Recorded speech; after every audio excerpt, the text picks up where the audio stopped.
আমাদেরকে সবচেয়ে ভালোবাসেন আমাদের রব আল্লাহ। সত্যিকারের ভালোবাসার ডেফিনেশনটা হচ্ছে যে আপনি নিঃস্বার্থভাবে কাউকে ভালোবাসেন।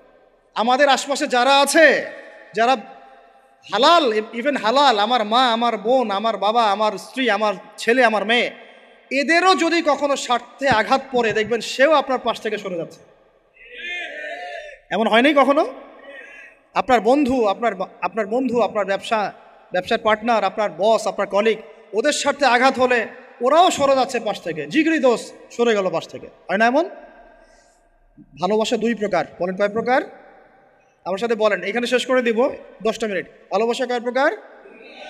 একটা হচ্ছে নিঃস্বার্থ ভালোবাসা। কি স্বার্থ? কোনো স্বার্থ নাই, নিঃস্বার্থভাবে ভালোবাসা। একটা হচ্ছে কোনো না কোনো স্বার্থ জড়িত আছে এমন ভালোবাসা। আপনার স্ত্রীর চাহিদাও যদি আপনি পূরণ করতে ব্যর্থ হন, দেখবেন স্ত্রীর সাথে আপনার গন্ডগোল লেগে যাচ্ছে, যদিও সে হালাল বৈধ, তাই না? এমন হয় না অনেক সময়? আমি তো অনেক দিন বলেছি, অনেক দিন আগেও বলেছি, 5 বছর 6 বছর আগে, যে মানুষ আসলেই মানুষের অবস্থানকে মূল্যায়ন করে, ভিতর থেকে মানুষকে শুধু মূল্যায়ন করে আল্লাহ রাব্বুল আলামিন। না হলে কি হতো? এই যে এত অন্যায় আমরা করেছি, আল্লাহ পাক কি আমাদেরকে ছেড়ে দিয়েছেন, ফেলে দিয়েছেন, গজবে ধ্বংস করে দিয়েছেন? এই যে আল্লাহ পাক যে আমাদেরকে মহব্বত করেন, ভালোবাসেন, তার প্রমাণ এগুলো। আল্লাহ পাক চান যে আমরা যেন ফিরে আসি। আল্লাহ পাক বলছেন, সারা দুনিয়ার সমান গুনাহও যদি সে করে ফেলে, আসমানের সমানও গুনাহ করে ফেলে, খালি তওবা করে ফিরে আল্লাহকে বলবে, আস্তাগফিরুল্লাহাল্লাযী লা ইলাহা ইল্লা হুয়াল হাইয়ুল কাইয়্যুম ওয়া আতুবু ইলাইহি। আল্লাহ পাক বলছেন, খালেস তওবা করলে গুনাহ তো মাফ করে দিবই, আগের গুনাহগুলোকে নেকি দিয়ে পরিবর্তন করে দিব। এটা ভালোবাসা না? আল্লাহ পাক সৃষ্টি করেছেন আমাদেরকে ভালোবেসে। কোরআন খোলেন, সূরা সদ পড়েন, সূরা সদের মধ্যে দেখবেন আল্লাহ বলছেন, খালাকতু বিয়াদি মা মানাআকা আল্লা তাসজুদা খালাকতু বিয়াদাই, মানে তুমি ইবলিস কেন তাকে সেজদা করলা না যাকে আমি নিজ হাতে সৃষ্টি করেছি। এটা মহব্বতের বহিঃপ্রকাশ না? আল্লাহ আমাদেরকে নিজ হাতে সৃষ্টি করেছেন। আল্লাহ পাকের হাত কেমন এটা আমরা ব্যাখ্যা করতে যাব না, এর হাতের অর্থ কি সেটাও ব্যাখ্যা করার, তাওয়িল করার দরকার নাই। কোরআনে আসছে যেভাবে সেভাবে আমরা ঈমান রাখবো, ঠিক আছে ভাই? এখানে আবার অনেকে অনেক তালগোল পাকায় ফেলে এবং বিভ্রান্ত হয়ে যায়, এদিকে যাওয়ার দরকার নাই। এখানে বোঝানো হচ্ছে আল্লাহ রাব্বুল আলামিন আমাদেরকে মহব্বত করে সৃষ্টি করেছে। এই পুরো সৃষ্টি জগৎটাই তো আল্লাহর মহব্বতের বহিঃপ্রকাশ। সবকিছু এত নিপুণভাবে চলতেছে, এটা মহব্বতের বহিঃপ্রকাশ না? আমি আপনাদেরকে নিয়ে যদি কোনোদিন কক্সবাজারের সৈকতে তারা দেখাতে পারতাম, তাহলে আমি বুঝাইতে পারতাম আপনাদেরকে যে এই মহাবিশ্বটা ঠিকই আছে কীভাবে। তারার মধ্যে একটা গাণিতিক ক্যালকুলেশন আছে যেটা সবাই জানে না, যারা একটু অ্যাস্ট্রোনমি নিয়ে পড়াশোনা করেছে তারা জানে। আপনার মানে মাথার বিবেকই উল্টায় যাবে যে এত সূক্ষ্মভাবে কীভাবে আল্লাহ রাব্বুল আলামিন এই মহাবিশ্ব সৃষ্টি করলেন। এক চুল এদিক ওদিক হলে পুরো বিশ্ব কায়নাত ধ্বংস হয়ে যায়। এটা কি আল্লাহ পাকের মহব্বতের বহিঃপ্রকাশ না? আল্লাহ পাক তো বরং বলেছেন পুরো সৃষ্টি পরিবারটাই আল্লাহর আল্লাহর পরিবারের অন্তর্ভুক্ত, সুবহানাল্লাহ। এমনকি আল্লাহ পাক আমাদেরকে বলেছেন, তোমরা জমিনবাসীর সবার উপর রহম করো, ইরহামু মান ফিল আরদ ইয়ারহামুকুম মান ফিস সামা, তোমরা সবার উপর রহম করো, দয়া করো। দয়া রহম এটা তো মহব্বতের একটা অংশ। তোমরা সবার উপর দয়া করো, রহম করো, মহব্বত করো। এটা কি হবে? তাহলে আল্লাহ পাক আসমানে যিনি আছেন, আল্লাহ পাক তোমাদের উপর রহম করবে ইনশাআল্লাহ। আমরা সেই মহান সত্তার ভালোবাসার থেকে বের হয়ে হারাম এই যৌন ভালোবাসার দিকে যাওয়ার চেষ্টা করেছি। আসলে এটা ভালোবাসা না, যৌনতা, এর দিকে যাওয়ার জন্য এইসব করছি। আল্লাহ পাক আমাদেরকে মাফ করে যেন হেদায়েত দান করেন। আল্লাহ পাক কত ভালোবাসেন এটা নিয়ে বলতে গেলে আজকে রাত শেষ হবে। দেখেন, আল্লাহ রাব্বুল আলামিন আদম আলাইহিস সালামকে সৃষ্টি করেছেন, করে সমস্ত নাম শিক্ষা দিয়েছে। নাম মানে হলো ইলম। নাম মানে কি? ভালো না বাসলে আল্লাহ পাক কাউকে সবচেয়ে সেরা কিছু দান করেন। সূরা ৩ আল্লাহ পাক কি বলেছেন? ওয়া তিন ওয়া যাইতুন, এগুলো শপথ করে, লাকাদ খালাকনাল ইনসানা ফি আহসানি তাকওয়িম, মানুষকে সবচেয়ে শ্রেষ্ঠ কাঠামো আল্লাহ পাক দিয়েছে, দেন নাই? তো কাউকে যদি মহব্বত না করা হয়, তাকে আপনি সবচেয়ে সেরাটা কি দিতে পারবেন? আল্লাহ পাক আমাদেরকে মহব্বত করেন, ভালোবাসেন, এবং আল্লাহ চান আমরাও যেন তাকে মহব্বত করি, তাকে ভালোবাসি। এবং আমরা যদি কাউকে ভালোবাসি, আল্লাহর জন্য ভালোবাসবো। কাউকে ঘৃণা করি, আল্লাহর জন্য ঘৃণা করবো। মহব্বতও আল্লাহর জন্য, ঘৃণাও কার জন্যে? আল্লাহর জন্য। আল্লাহ পাক সমস্ত ইলম শিক্ষা দিলেন, এটা কি ভালোবাসার বহিঃপ্রকাশ না? নূহ আলাইহিস সালামের কওম দীর্ঘদিন আল্লাহর কথা শোনে না, আল্লাহ পাক সবর করলেন, ধৈর্য ধরলেন, গজব দিলেন না, শেষ পর্যায়ে গিয়ে আযাব দিয়েছেন। এই যে আল্লাহ পাক সুযোগ দেন, সময় দেন, এটাকে আল্লাহ পাকের ভালোবাসা, দয়া না? এরকম প্রত্যেকটা কওমের ক্ষেত্রে হয়েছে। আমি তো ফিল করলাম এই ভালোবাসা নিয়ে ঘাটাঘাটি করতে গিয়ে যে আসলে আল্লাহ পাক যে আমাদেরকে সবচেয়ে বেশি মহব্বত করেন, তার সবচেয়ে বড় নিদর্শন কি জানেন? আমাদের কাছে আল্লাহ রাব্বুল আলামিন আল কোরআনের মতো কিতাব নাজিল করেছেন, আর আমাদেরকে আল্লাহ পাক নবী মুহাম্মদ সাল্লাল্লাহু আলাইহি ওয়াসাল্লামের উম্মত বানাইছেন। আল্লাহ পাক যে নবী মুহাম্মদ সাল্লাল্লাহু আলাইহি ওয়াসাল্লামকে এই দুনিয়াতে পাঠিয়েছেন না, এটাই সবচেয়ে বড় মহব্বত, সবচেয়ে বড় রহমত। কারণ তার সুন্নতে এমন কিছু নাই যেটা আপনি খুঁজে পাবেন না। আর তিনি আমাদেরকে যে মহব্বত করতেন, মুহাম্মদ সাল্লাল্লাহু আলাইহি ওয়াসাল্লাম আমাদেরকে যে মহব্বত করতেন, তিনি আমাদেরকে বলতেন যে আমরা তার ভাই। আমরা তার কি ভাই? মানে কি মায়ের পেটের ভাই? এটা বোঝানো হয় নাই। একটা হাদিসে তিনি বলেছেন আমি তো পিতৃতুল্য। তার মানে কি সত্যি সত্যি বাবা সন্তানের সম্পর্ক? রুহানি পিতা। তিনি কি ইমাম নন? তিনি ইমাম, তিনি নেতা, তিনি আমাদের শিক্ষক, তিনি নবী। তো তিনি আমাদেরকে যে মহব্বত করতেন, তিনি একদিন বলছিলেন নবী সাহাবীদের সামনে, কাশ আমি যদি আমার ভাইদেরকে দেখতে পেতাম। সাহাবীরা বলছেন ইয়া রাসূলুল্লাহ আমরা কি আপনার ভাই না? তখন নবীজি বলছেন না, তোমরা আমার সাহাবী। আমার ভাই তারা যারা আমাকে না দেখেই আমার প্রতি ঈমান নিয়ে আসবে। প্রত্যেক নবীকে আল্লাহ পাক একটা দোয়া করার চান্স দিয়েছে। কয়টা ভাই? এমন একটা দোয়া যেটা করলে আল্লাহ পাক কবুল করবেনই করবেন। করলে আল্লাহ পাক কি করবেন? অবশ্যই কবুল করবেন। নবী সাল্লাল্লাহু আলাইহি ওয়াসাল্লাম বলছেন যে সমস্ত নবী এই দোয়াটা পৃথিবীতে করে ফেলেছে। আমি এই দোয়াটাকে মুলতবি রেখেছি যে কাল কিয়ামতের মাঠে আমি আমার উম্মতের জন্য সুপারিশ করব ইনশাআল্লাহ। এবং নবী সাল্লাল্লাহু আলাইহি ওয়াসাল্লামের সুপারিশে বহু কবিরা গুনাহগার মুসলমান যারা জাহান্নামের ফয়সালা হয়ে গেছে, তাদেরকে আল্লাহ পাক কিছুটা শাস্তি ভোগ করালে হলেও আবার জান্নাতে নিয়ে আসবেন।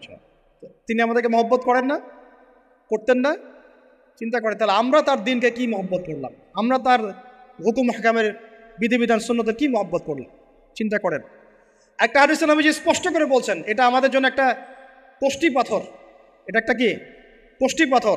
তিনি বলছেন লা ইউমিনু আহাদুকুম, তোমাদের মধ্যে কেউ মুমিন হইতে পারবে না। কি হইতে পারবে না? মানে প্রকৃত মুমিন হইতেই পারবে না তোমরা।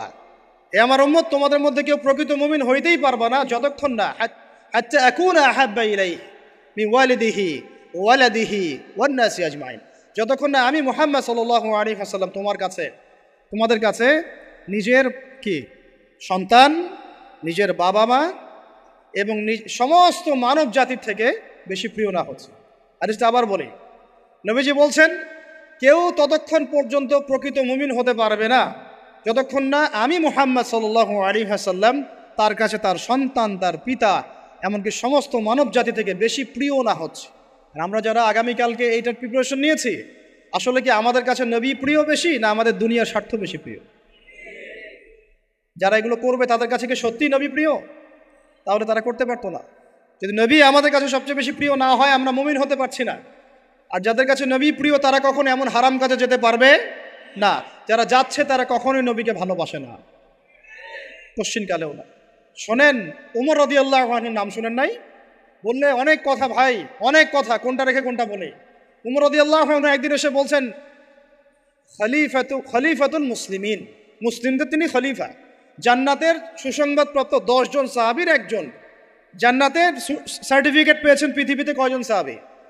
একটা হাদিসে একসাথে 10 জন। ওই 10 জনের অন্যতম একজন, যিনি এমন শাসন ব্যবস্থা পৃথিবীতে প্রতিষ্ঠা করেছিলেন যার মতো মিসাল এখন পর্যন্ত পৃথিবীতে আর দেখা যায় নাই। একটা হাদিসে আসছে যে রাস্তা দিয়ে ওমর হাঁটে ওই রাস্তা দিয়ে শয়তান হাঁটে না। কি বুঝলেন? শয়তান যদি দেখে ওই যে ওমর, ও আর ওই যাবেন ওই রাস্তার মধ্যে। এই হচ্ছে ওমর ইবনে খাত্তাব।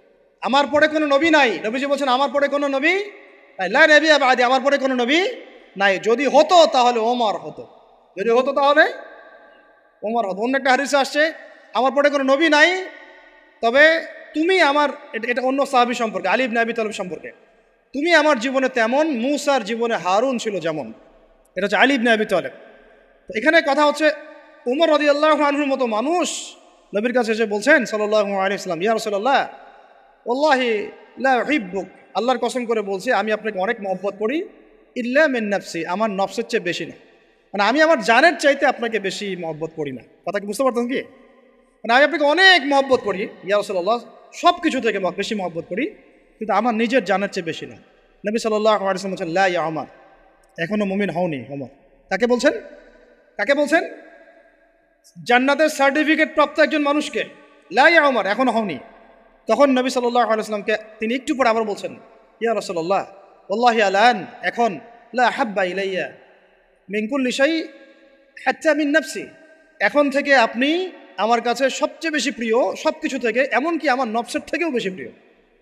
তখন নবীজি বলছেন আলান ইয়া ওমর, এখন ওমর, এখন তুমি মুমিন হলে।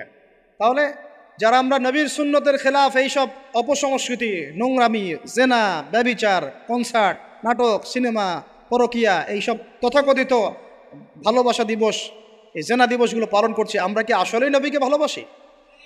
আমরা কি সত্যি আল্লাহকে ভালোবাসি? আল্লাহ পাক আমাদেরকে বোঝার তৌফিক দান করেন, জাহিলিয়াত থেকে ফিরে আসার তৌফিক দান করেন। এরকম প্রচুর ঘটনা। ভালোবাসা তো এগুলোর নাম। ভালোবাসা কাকে বলে জানেন?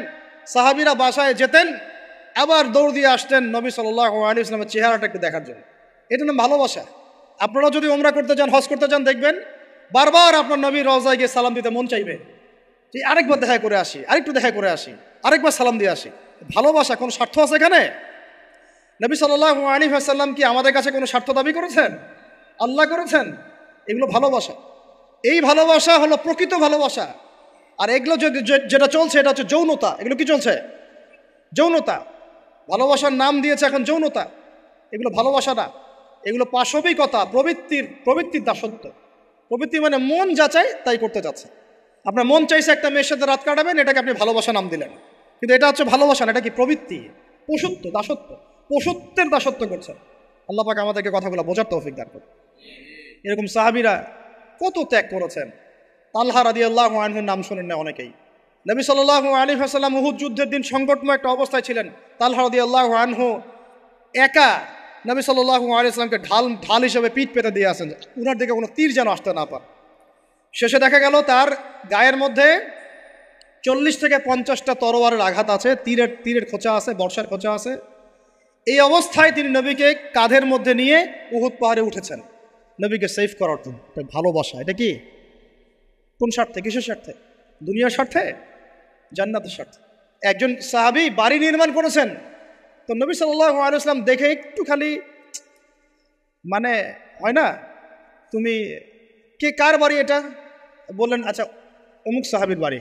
নবীজি একটু ভ্রু কুঞ্চিত করলেন, পছন্দ করলেন না, কিছু মুখে বলেন নাই, মুখে কিছু বলেন নাই, খালি একটু অসন্তুষ্ট হয়েছেন, এক্সপ্রেশন দেখতে বোঝা যাচ্ছে।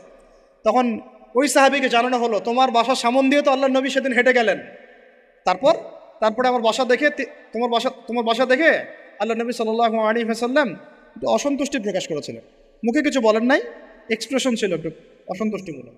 3 দিনের মধ্যে সেই বাড়ি ভেঙে গুড়িয়ে দিয়েছে। যেই বাসা দেখে আল্লাহ নবী সন্তুষ্ট হন না, আমি বাসা রাখবই না। ভালোবাসা কিসের জন্যে? কার জন্যে? কার স্বার্থে বলেন? আল্লাহর জন্যে, জান্নাতের জন্য, আল্লাহর স্বার্থে, আল্লাহর জন্য। কতগুলো বলে শেষ করবো আপনাদেরকে। সাদ বিন আবি ওয়াক্কাস রাদিয়াল্লাহু আনহু উহুদ যুদ্ধের দিন এইরকম করে তীর নিক্ষেপ করছেন। আল্লাহ নবী বলছেন, ইয়া সাদ, হে সাদ, তীর ছোড়ো, তোমার জন্য আমার পিতামাতা কুরবান হোক। আশপাশে 9 জন ছিল, তার মধ্যে একজন করে শহীদ হতে শেষে 2 জন বেঁচে থাকলো, সাদ বিন আবি ওয়াক্কাস, তালহা বিন উবাইদুল্লাহ রাদিয়াল্লাহু আনহু। এগুলো তারা কেন করেছেন? ভালোবাসার জন্যে। ভালোবাসা এগুলোর নাম। কতগুলো বললে শেষ করবো আপনাদেরকে বলেন। নবী সাল্লাল্লাহু আলাইহি ওয়াসাল্লামের কাছে একজন সাহাবী আসেন ইসলাম কবুল করতে এসে হাতের মধ্যে কিছু বালা, আংটি থাকে না, এগুলো ছিল, এগুলো খুলে ফেলে দিয়েছেন নবী সাল্লাল্লাহু আলাইহি ওয়াসাল্লাম, খুলে ফেলে দিয়েছেন। তো একটা খুব দামি সোনার আংটি ছিল, ফেলে দেওয়ার পরে অনেকে বলছে, তুমি তো এখন মুসলিম হয়েছো, ইসলাম কবুল করেছো, তো আচ্ছা ঠিক আছে, ওইটা না হয় নবীজি পড়তে নিষেধ করেছেন, তুমি ওইটা নিয়ে বিক্রি করে দাও, বিক্রি করে না হয় ওই টাকা দিয়ে অন্য কিছু করো। তিনি বলছেন, কখনো না, আমার হাত থেকে আল্লাহ নবী খুলে একটা জিনিস ফেলে দিয়েছেন, আমি সেটা আবার নিতে যাব? কিসের জন্য এগুলা? এটা ভালোবাসা, মহব্বত।